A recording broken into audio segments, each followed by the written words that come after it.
জুলাই ঘোষণাপত্র নিয়ে প্রধান উপদেষ্টার সভাপতিত্বে চলছে সর্বদলীয় বৈঠক। যমুনায় বিএনপি জামায়াতের প্রতিনিধি দল। 17 বছর পর কারামুক্ত হলেন সাবেক স্বরাষ্ট্র প্রতিমন্ত্রী বাবর। কেরানীগঞ্জ কারাগার ও জিয়ার সমাধিতে নেতাকর্মীর ঢল। খাদ্যপণ্যে ভ্যাট প্রত্যাহারে 7 দিনের আলটিমেটাম ব্যবসায়ীদের। হোটেল রেস্তোরাঁয় আগের 5% বহাল রাখল এনবিআর। এবং এইচএমপিভি আক্রান্ত একমাত্র রোগী সানজিদাকে বাঁচাতে পারলেন না চিকিৎসকরা। মাস্ক পরা সহ সচেতনতার তাগিদ।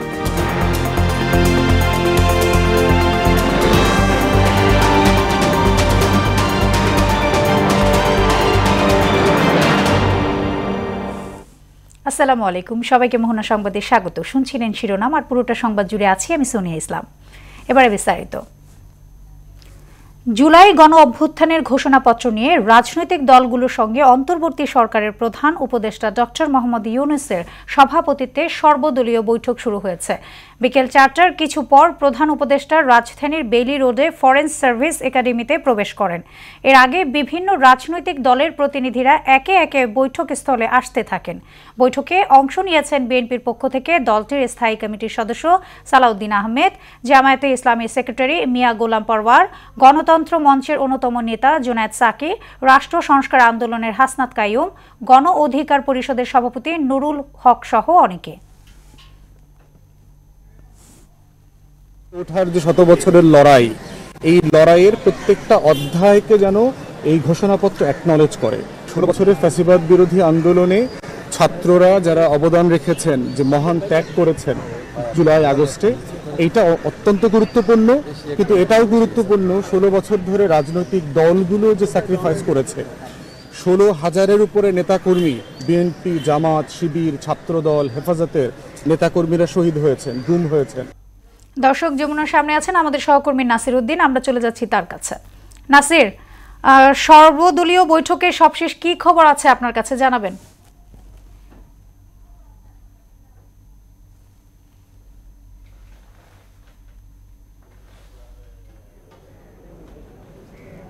সোনিয়া, বৈঠকটি আসলে হচ্ছে রাষ্ট্রীয় যমুনায় থেকে এখন একটি ফরেন সার্ভিস একাডেমিতে বৈঠকটি হচ্ছে এবং বিকেল 4টা থেকেই এখানে প্রধান উপদেষ্টা তিনি এসেছেন এবং তারপরেই বৈঠক শুরু হয়েছে। বৈঠকের শুরুতেই তিনি বক্তব্য রেখেছেন, সেখানেও তিনি আসলে ঐক্যের একতা সেই বিষয়টিকে আবার সামনে এনেছেন। তিনি শুরুতে যেটা বলেছেন যে 5 আগস্টের পরে যে একতার মাধ্যমে সরকার গঠন করা হলো, সেই একতাকে তিনি ধরে রাখতে চান এবং সেই উদ্দেশ্যেই আজকে এই বৈঠক। মূলত বৈঠকটির পিছনে জুলাই যে অভ্যুত্থানের যে ঘোষণাপত্র, সেই ঘোষণাপত্র চূড়ান্ত করার ক্ষেত্রেই সব রাজনৈতিক দল এবং বিভিন্ন অংশীজনদের সঙ্গে আজকে বৈঠকে বসেছেন প্রধান উপদেষ্টা ডক্টর মোহাম্মদ ইউনূস। এবং সেই বৈঠকের আমরা দেখেছি যে বিএনপির থেকে একজন প্রতিনিধি দল এখানে অংশ নিয়েছে, যিনি স্থায়ী কমিটির সদস্য সালাউদ্দিন আহমেদ চৌধুরী, এবং এছাড়া জামাতের সেক্রেটারি, তার নেতৃত্বে 3 সদস্যের প্রতিনিধি দল এবং বেশ সবকটি রাজনৈতিক দল তাদের প্রতিনিধি এখানে পাঠিয়েছে। শুধু এলডিপি তারা এই বৈঠকে অংশ নেয়নি, বাকি প্রায় সব রাজনৈতিক দল প্রধান উপদেষ্টার যেটা আহ্বান, সেই আহ্বানে সাড়া দিয়েছেন এবং সাড়া দিয়ে এখানে বৈঠক করছেন। বৈঠকটি 4টা থেকে শুরু হয়েছে এবং এখনও চলছে। নিশ্চয়ই প্রধান উপদেষ্টা তার বক্তব্য শেষ করার পরে অন্যান্য যে অংশীজন, বিশেষ করে রাজনৈতিক দল সহ বাকি যে অংশীজন, তাদের বক্তব্য শুনছেন এবং সেই বক্তব্য শোনার পরে জুলাই ঘোষণাপত্রের যে ঘোষণা দেওয়া হবে, সেই ঘোষণার রূপরেখা কেমন হবে, জুলাই ঘোষণাপত্র কেমন হবে, তার আলোচনার প্রেক্ষিতে, এই আলোচনার প্রেক্ষিতে সেটি নির্দিষ্ট করা হবে এবং ঘোষণাপত্রটি কবে উত্থাপন করা হবে সেটিও নিশ্চয়ই আজকের আলোচনা থেকেও সামনে আসতে পারে।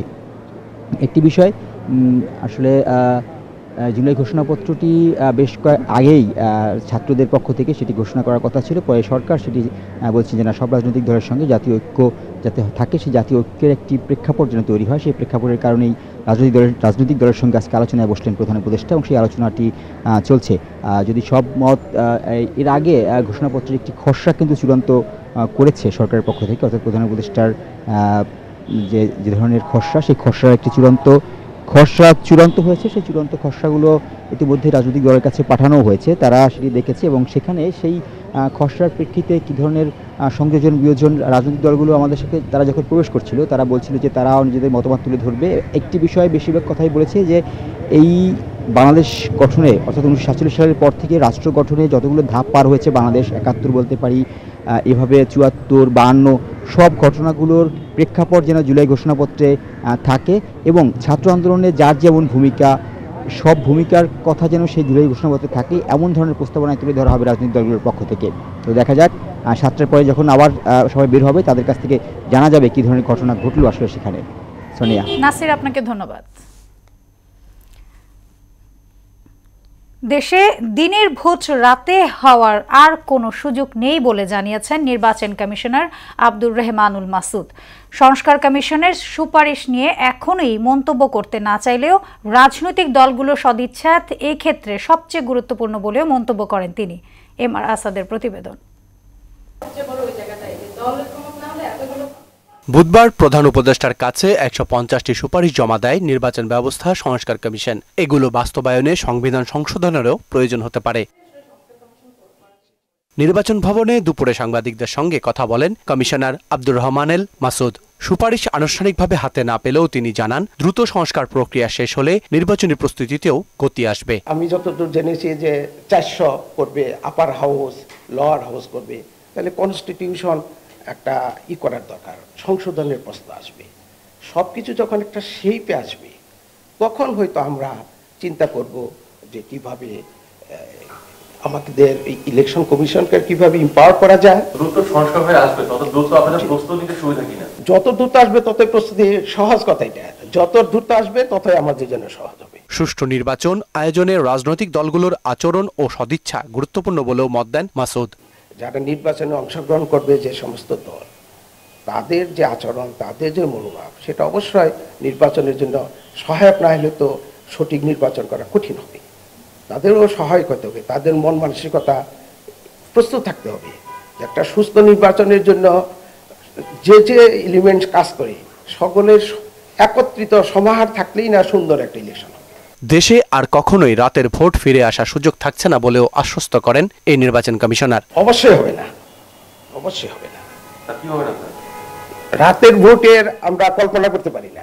এম আর আসাদ, মোহনা সংবাদ, ঢাকা। বাংলাদেশ নয়, ভারতেও সংখ্যালঘু নির্যাতন হচ্ছে বলে অভিযোগ করেছেন বিএনপির সিনিয়র যুগ্ম মহাসচিব রুহুল কবির রিজভী।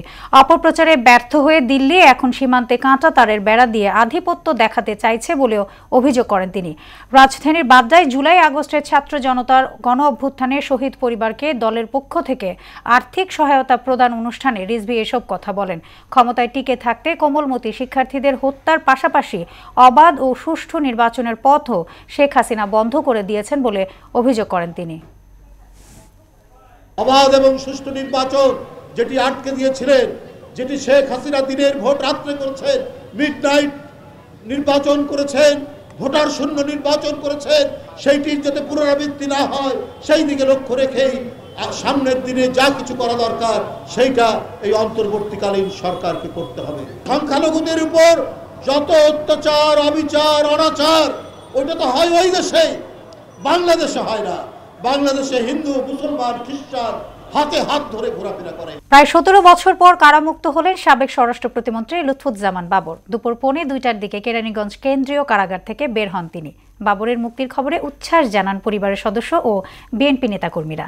ভিড় করেন কেরানীগঞ্জ কারাগার ও জিয়ার সমাধিতে। মুনতাসির মামুন ও আলমগীর হোসেনের তথ্যে বিস্তারিত জানাচ্ছেন বুশরাত জাহান।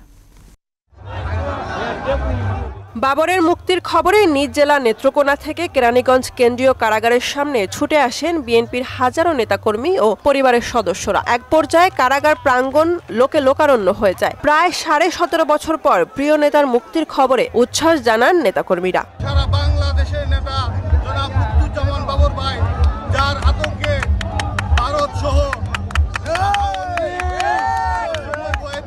তত্ত্বাবধায়ক সরকার এসে ওনার সব মামলা খারিজ করে মিথ্যা মামলা পরিচিত হয়েছে, ওনাকে কারামুক্ত করে দিয়েছে। দুপুর 2:45 দিকে প্রধান ফটক থেকে বের হয়ে আসেন সাবেক স্বরাষ্ট্র প্রতিমন্ত্রী লুৎফুজ্জামান বাবর। চারপাশে তখন জয় ধ্বনির স্লোগান।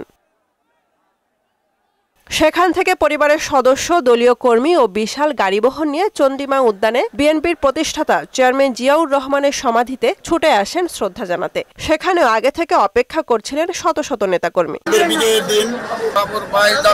আমরা ঈদের থেকে বেশি খুশি হচ্ছি।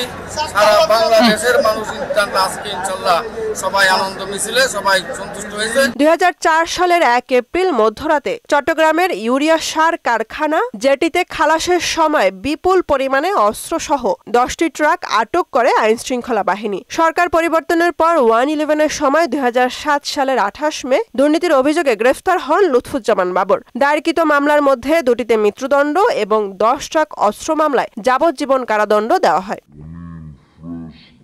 গত বছরের 5 আগস্ট আওয়ামী লীগের সরকারের পতনের পর এইসব মামলার আপিল শুনানি শেষে একে একে খালাস পান বাবর। সবশেষ 14 জানুয়ারি আলোচিত 10 ট্রাক অস্ত্র মামলায় যাবজ্জীবন কারাদণ্ড থেকে তাকে খালাস দেন বিচারপতি মোস্তফা জামান ইসলাম ও বিচারপতি নাসরিন আক্তারের সমন্বয়ে গঠিত হাইকোর্ট বেঞ্চ। বুশরাত জাহান, মোহনা সংবাদ।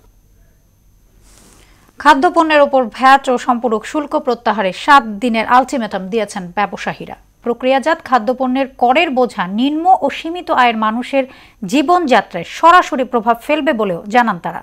রাজধানীর ঢাকা ক্লাবে সংবাদ সম্মেলনে ব্যবসায়ীরা আরও জানান, শুল্ক প্রত্যাহার না করলে ভয়াবহ সংকটে দেশ। নতুন উদ্যোক্তার সৃষ্টি হবে না, কর্মসংস্থান হারাবে মানুষ। আরও জানাচ্ছেন উষা ফেরদৌস। প্রক্রিয়াজাত খাদ্যপণ্যে বর্ধিত ভ্যাট, শুল্ক ও গ্যাসের দাম বাড়ানোর প্রস্তাবকে ভোক্তার স্বার্থ বিরোধী দাবি করে তা প্রত্যাহারের আহ্বান জানিয়েছে দেশের কৃষি প্রক্রিয়াজাত খাতের ব্যবসায়ীরা। রাজধানী ঢাকা ক্লাবে আয়োজিত সংবাদ সম্মেলনে ভ্যাট প্রত্যাহার না হলে কারখানা বন্ধের হুঁশিয়ারিও দেন তারা।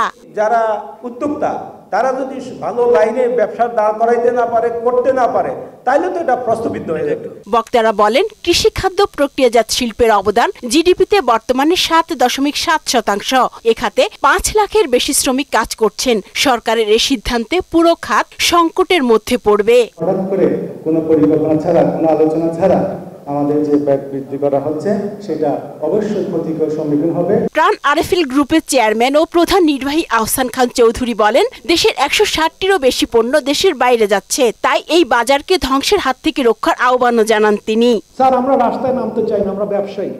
স্যার, আগামী দিনে যদি ব্যবসা না থাকে, রাস্তায় নামা ছাড়া কিন্তু কোনো উপায় থাকবে না। স্যার, আমরা আগামী 7 দিন স্যার আপনাদের সাথে কথা বলবো, বারবার আসবো, ভিক্ষা করব, বিনয় করব, যুক্তি দিয়ে বুঝাবো। তারপরে স্যার রাস্তায় নামা ছাড়া কিন্তু স্যার কোনো উপায় থাকবে না। বাংলাদেশ অ্যাগ্রো প্রসেসর্স অ্যাসোসিয়েশন বাপার সভাপতি এম এ হাশেম বলেন, বিস্কুট ও কেকের ওপর ভ্যাট বাড়ানোর সঙ্গে গ্যাসের দামও বাড়লে 5 টাকার বিস্কুট বানানো সম্ভব হবে না। জনগণের দিকে তাকিয়ে সরকার যেন সিদ্ধান্ত নেয়, সেটা আমাদের সরকারের কাছে দাবি থাকবে এবং আমাদের জোর দাবি যে ট্যাক্স বাড়ানো হয়েছে সেই ট্যাক্স যেন উইথড্র করা হয়। যদি সরকার না মানে তাহলে আমরা শিল্প কারখানা বন্ধ করে দিতে বাধ্য হব।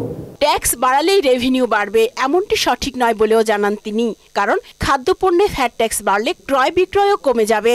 আমাদের একটাই বলার আছে যে এই শিল্পকে বাঁচান, এদেশের মানুষকে বাঁচান। উষা ফেরদৌস, মোহনা সংবাদ, ঢাকা। অবশেষে হোটেল রেস্তোরাঁয় খাবারে বাড়তি ভ্যাট আরোপের সিদ্ধান্ত থেকে পিছু হটল জাতীয় রাজস্ব বোর্ড এনবিআর। এতে আগের 5% ভ্যাটই কার্যকর থাকছে। হোটেল রেস্তোরাঁ মালিকদের আন্দোলনের মুখে এমন সিদ্ধান্ত বলে জানালেন এনবিআর এর মূসক আইনবিধি সচিব ব্যারিস্টার বদিউজ্জামান মুন্সি। আর এই সিদ্ধান্তকে স্বস্তির কথা জানিয়েছেন হোটেল মালিক কর্মচারীরা। মাহবুব হাসান রিপনকে সঙ্গে নিয়ে আরও জানাচ্ছেন মনিরুল ইসলাম। অর্থনীতির টানাপোড়েন কাটাতে শতাধিক পণ্য ও সেবায় বাড়তি ভ্যাট আরোপের প্রজ্ঞাপন জারি করে সরকার। এ নিয়ে যেমন রয়েছে মানুষের ক্ষোভ, তেমনি সংশ্লিষ্টরা করেন আন্দোলন। তাদের আন্দোলনের প্রেক্ষিতে বর্ধিত ভ্যাট পুনর্বিবেচনার আশ্বাস দেয় এনবিআর। এরই প্রেক্ষিতে রেস্তোরাঁর খাবারের বিলে ভ্যাট বাড়ানোর সিদ্ধান্ত প্রত্যাহার করে এনবিআর। এতে আগের মতোই 5% ভ্যাট বহাল থাকছে। আজকালের মধ্যেই এ বিষয়ে প্রজ্ঞাপন জারির কথা জানালেন এনবিআর এর মূসক আইন সচিব ব্যারিস্টার বদিউজ্জামান। মূল্য সংযোজন কর ও সম্পর্ক শুল্ক আইন সংক্রান্ত অর্ডিন্যান্সের মাধ্যমে রেস্টুরেন্ট সেবার ক্ষেত্রে যে 5% ভিএটি প্রযোজ্য ছিল সেটিকে বাড়িয়ে 15% ভিএটি আরোপ করা হয়। পরবর্তী সময়ে সরকার কর্তৃক এই সিদ্ধান্ত কিছুটা পরিবর্তন করে পুনরায় 5% ফিরিয়ে নেওয়ার জন্য সিদ্ধান্ত দিয়েছে এবং সেই মোতাবেক জাতীয় রাজস্ব বোর্ড ইতিমধ্যে কার্যক্রম গ্রহণ করেছে। সার্বিক বিবেচনায় রেস্তোরাঁ সহ আরও কয়েকটি খাতে ভ্যাট বাড়ানোর সিদ্ধান্ত পুনর্বিবেচনা করছে এনবিআর। তার মধ্যে শুরুতেই রয়েছে রেস্তোরাঁ ব্যবসা। এনবিআরের এই সিদ্ধান্তকে সাধুবাদ জানিয়েছেন রেস্তোরাঁ মালিক শ্রমিকরা। তারা বলছেন, মন্দা পরিস্থিতির মধ্যে এমন সিদ্ধান্ত তাদের ব্যবসায় গতি বাড়াবে। ভ্যাট কমে গেলে আমাদের জন্য সুবিধা, কাস্টমারের জন্য সুবিধা। ভ্যাট কমার কারণে আমাদের কাস্টমারও বাড়বে। আমাদের সরকারকে সাধুবাদ জানাই যে এটাকে প্রত্যাহার করার জন্য। যখন প্রত্যাহার করেছে, এটা আমাদের জন্য খুবই বেনিফিটেড। শুধু রেস্তোরাঁই নয়, ওষুধ আর মোবাইল খাত থেকেও ভ্যাট প্রত্যাহারের দাবি জানিয়েছেন ভোক্তারা। এটা তুলে নিলে অবশ্যই গ্রাহকদের জন্য ভালো হয়, সেই ক্ষেত্রে আমাদের অবশ্যই সুবিধা আছে। সাধারণ জনগণের তো অবশ্যই কষ্ট হবে। ওষুধের দাম আগেও বাড়ছে, এখনো বাড়তেছে। প্রতিনিয়ত ঔষধের দাম বাড়তেছে, আমরাও জানি না, এমআরও জানে না, কেউই জানে না। আমরা যখন বিক্রি করতে যাই তাই দেখি যে বক্সে। প্রসঙ্গত, গত 9 জানুয়ারি এনবিআর সমজাতীয় 43 পণ্য সহ শতাধিক পণ্য ও সেবায় ভ্যাট ও শুল্ক বাড়িয়ে প্রজ্ঞাপন জারি করে। মনিরুল ইসলাম, মোহনা সংবাদ, ঢাকা। রাজধানীর সংক্রামক ব্যাধি হাসপাতালে মৃত্যু হয়েছে সানজিদা আক্তার নামে একজন HMPV আক্রান্ত রোগীর। অবশ্য অন্যান্য জটিল রোগেও ভুগছিলেন তিনি। সচিবালয় সংবাদ সম্মেলনে প্রধান উপদেষ্টার বিশেষ সহকারী সাইয়্যিদুর রহমান এ তথ্য জানান। তিনি আরও জানান, দেশে HMPV শনাক্ত হওয়া কোনো ব্যক্তির মৃত্যু তথ্য এটিই প্রথম। শামীমুজ্জামান চৌধুরীর রিপোর্ট। নতুন করে উদ্বেগ বাড়াচ্ছে হিউম্যান মেটানিউমোভাইরাস HMPV। শ্বাসতন্ত্রবাহিত সংক্রামক ব্যাধির জন্য দায়ী ভাইরাস। দেশে HMPV শনাক্ত ব্যক্তির মৃত্যুর খবরের পরে সচিবালয়ে সংবাদ সম্মেলন করে স্বাস্থ্য মন্ত্রণালয়। এতে সাংবাদিকদের ব্রিফ করেন প্রধান উপদেষ্টার বিশেষ সহকারী ডাক্তার সাইয়্যিদুর রহমান।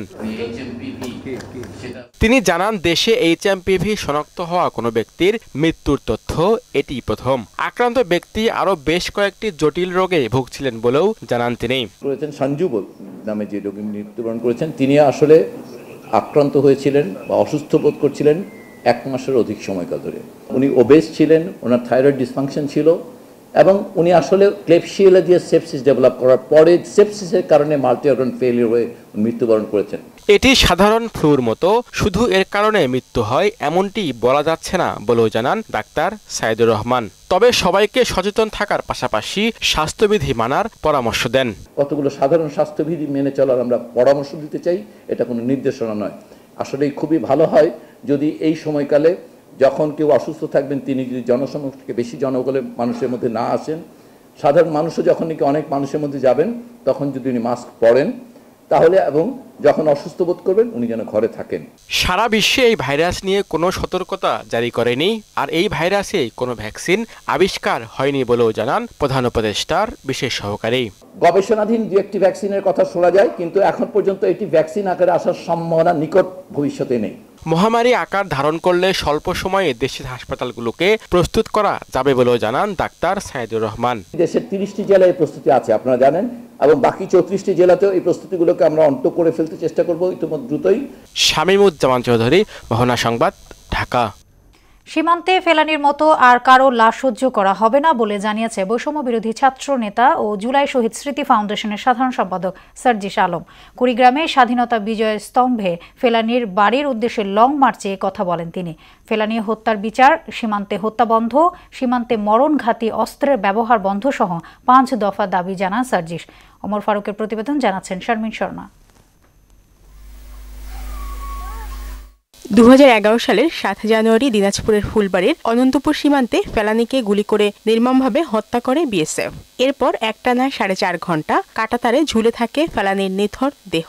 এ ঘটনায় তোলপাড় শুরু হলে 2013 সালের 13 আগস্ট ভারতের কোচবিহারে জেনারেল সিকিউরিটি ফোর্সেস কোর্টে ফেলানি হত্যা মামলার বিচার শুরু হয়। 13 বছরেও বিচার হয়নি ফেলানি হত্যার। অবশেষে বিচারের দাবিতে মার্চ ফর ফেলানি কর্মসূচি পালন করে জাতীয় নাগরিক কমিটি ও বৈষম্য বিরোধী ছাত্র আন্দোলন কুড়িগ্রাম শাখা। এতে নেতৃত্ব দেন অন্যতম সমন্বয়ক সার্জিস আলম। তিনি জানান, সীমান্তে যদি আবার কারো লাশ ঝুলে থাকে তাহলে কাঁটাতারকে লক্ষ্য করে মার্চ ফর ফেলানির মতো লং মার্চ করা হবে। আর কোন সীমান্তে ফেলানির লাশ আমরা সহ্য করব না। সীমান্তের প্রত্যেকটি হত্যার বিচার করতে হবে। বাংলাদেশের যত নাগরিক সীমান্তে লাশ হয়েছে তার বিচার আন্তর্জাতিক আদালতে করতে হবে বলেও জানান সার্জিস। বাংলাদেশের সীমান্তের কোন একটি জায়গা এক ফোঁটা রক্ত ঝরে তাহলে 100 ফোঁটা রক্ত দিয়ে তার মূল্য আমরা নিব। শারমিন স্বর্ণা, মোহনা সংবাদ। জনস্বাস্থ্যের সুরক্ষা নিশ্চিতে এসএমসির নাম সবারই জানা। মানুষের আস্থার প্রতীক হয়ে এসএমসি পা দিয়েছে 50 বছরে, আর এই উপলক্ষে সপ্তাহব্যাপী বর্ণাঢ্য অনুষ্ঠানের আয়োজন করেছে। বনানীর নিজস্ব কার্যালয়ে সংবাদ সম্মেলনে এসব তথ্য জানান এসএমসি চেয়ারম্যান ওয়ালিউল ইসলাম। দেশের মানুষের স্বাস্থ্য সুরক্ষায় আগামীতেও আস্থা ও বিশ্বস্ততার জায়গা ধরে রাখার প্রত্যয় জানান তিনি। 50-এর উচ্ছ্বাসে একসাথে আগামীতে এই প্রতিপাদ্য সম্বলিত 50 বছর পূর্তির বিশেষ লোগো উন্মোচন করা হয়। সম্মেলনে এসএমসি ব্যবস্থাপনা পরিচালক সাইফ নাসির, প্রধান নির্বাহী তসলিম উদ্দিন খান সহ ঊর্ধ্বতন কর্মকর্তারা উপস্থিত ছিলেন। অত্যন্ত অহংকারের আর গর্বের একটা বিষয় যে এই ওআরএস এর প্রতিষ্ঠিত একটা বাংলাদেশি অর্গানাইজেশন আইসিডিডিআরবি করেছে। আমার জানা মতে যে স্যালাইন এরিয়ায় যে হলেই ডায়রিয়া হলে এই ওআরএস নিয়ে কোনো টেকনিক্যাল প্রবলেম আমি এখন পর্যন্ত শুনি নাই। দেশের বাইরের খবর। বিপুল সম্পদ, ক্ষমতা ও প্রতিপত্তি নিয়ে যুক্তরাষ্ট্রে একটি গোষ্ঠীর শাসন প্রতিষ্ঠিত হতে যাচ্ছে বলে সতর্ক করেছে বিদায়ী প্রেসিডেন্ট জো বাইডেন। মৌলিক অধিকার ও স্বাধীনতা রক্ষার জন্য সবাইকে এগিয়ে আসার আহ্বান জানিয়েছেন তিনি। জাতির উদ্দেশ্যে দেয়া বিদায়ী ভাষণে এমনটা জানিয়েছেন মার্কিন প্রেসিডেন্ট জো বাইডেন। ইশতিয়াক হোসেনের ডেস্ক রিপোর্ট। যুক্তরাষ্ট্রে বিপজ্জনক গোষ্ঠী শাসন প্রতিষ্ঠিত হচ্ছে বলে সতর্ক করেছেন বিদায়ী প্রেসিডেন্ট জো বাইডেন। বলেন, বিপুল সম্পদ, ক্ষমতা ও প্রতিপত্তি নিয়ে একটি গোষ্ঠীর শাসন প্রতিষ্ঠিত হতে যাচ্ছে, যা দেশের অভ্যন্তরীণ গণতন্ত্রের জন্য হুমকি। মৌলিক অধিকার ও স্বাধীনতা রক্ষার জন্য সবাইকে এগিয়ে আসার আহ্বান জানান তিনি। বুধবার হোয়াইট হাউসের ওভাল অফিস থেকে দেয়া এক ভাষণে তিনি ডোনাল্ড ট্রাম্পের অধীনে বিকাশমান বিপজ্জনক গোষ্ঠীতন্ত্রের বিরুদ্ধে প্রহরীর ভূমিকা নিতে আমেরিকানদের প্রতি আহ্বান জানান।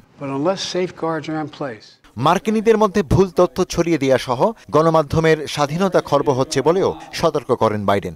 আর এতে ক্ষমতার অপব্যবহারের সুযোগ তৈরি হবে বলেও হুঁশিয়ারি দেন তিনি। এছাড়া জলবায়ু পরিবর্তন রোধে বাইডেন প্রশাসন যে পদক্ষেপ নিয়েছে, ক্ষমতাশালীরা তাদের অনিয়ন্ত্রিত প্রভাব খাটিয়ে তা নষ্ট করে দিতে চায় বলেও জানান বাইডেন। এর আগে 2020 সালের নির্বাচনে ট্রাম্পকে হারিয়ে 46তম প্রেসিডেন্ট হয়েছিলেন বাইডেন। 2024 সালের নির্বাচনেও বাইডেন লড়তে চেয়েছিলেন, তবে শেষ পর্যন্ত তিনি প্রার্থিতা প্রত্যাহার করেন। আগামী 20 জানুয়ারি 47তম মার্কিন প্রেসিডেন্ট হিসেবে শপথ নেবেন ডোনাল্ড ট্রাম্প। ইশতিয়াক হোসেন, মোহনা সংবাদ। এই ছিল মোহনা সংবাদে। পরবর্তী সংবাদ রাত 9টায়। এর আগের সন্ধ্যার এক নজর দেখবেন 7টায়। মোহনা সবশেষ খবর জানতে ভিজিট করুন www.mohana.tv। সংবাদ দেখতে পারেন ফেসবুক, ইউটিউবে। এতক্ষণ সঙ্গে থাকার জন্য ধন্যবাদ সবাইকে।